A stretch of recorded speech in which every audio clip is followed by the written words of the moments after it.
Bonjour, nous allons aborder la première thématique sur l'individu responsable de son capital santé. Et à travers cette thématique, nous attaquerons à la séquence 1 sur le rythme biologique et le sommeil. Alors, on s'est tous demandé comment notre corps est contrôlé. Serait-ce dû du pur hasard ou serait-ce dû à un mécanisme lié à notre horloge biologique? La question qu'on peut se poser, c'est qu'est-ce que le rythme biologique?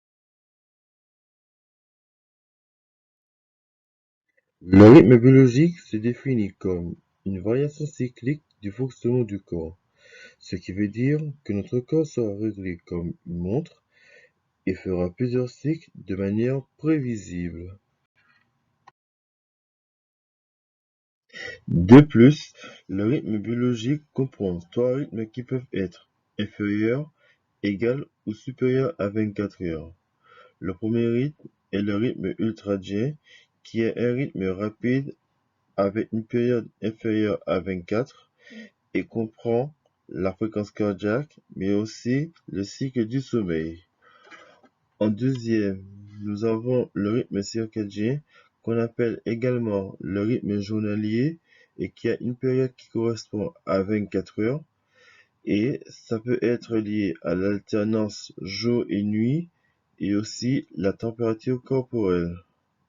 Ensuite, le dernier rythme, qui est le rythme infradien, qui est un rythme lent à une période supérieure à 24 heures et qui comprend la grossesse qui dure 9 mois, mais aussi l'hibernation chez les animaux.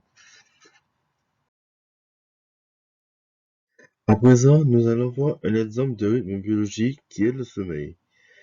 Le sommeil occupe un tiers de notre vie.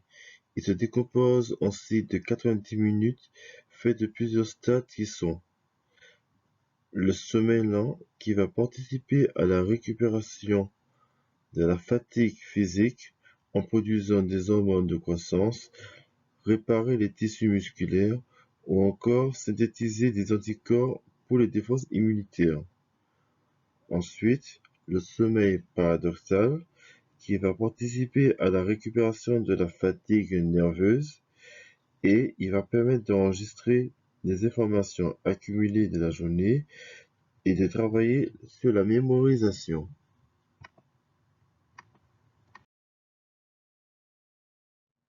De plus, notre sommeil qui fait partie du rythme biologique va varier en fonction de l'alternance du jour et de la nuit, et aussi à la température.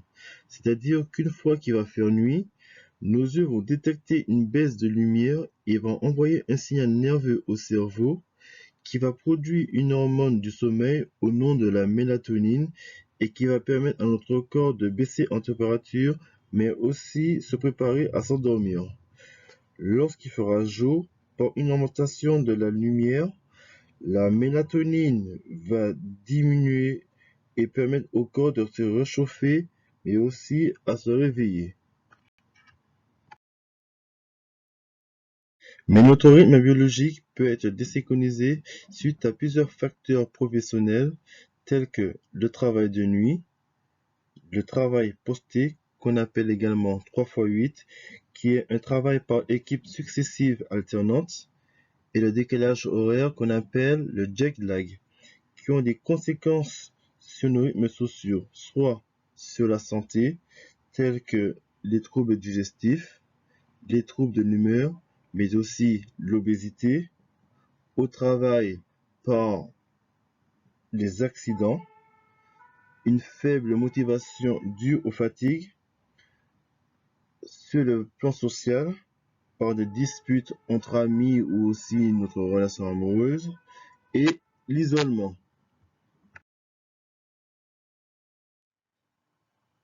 À présent, on va passer aux mesures de prévention qui a pour but d'assurer une bonne qualité de sommeil.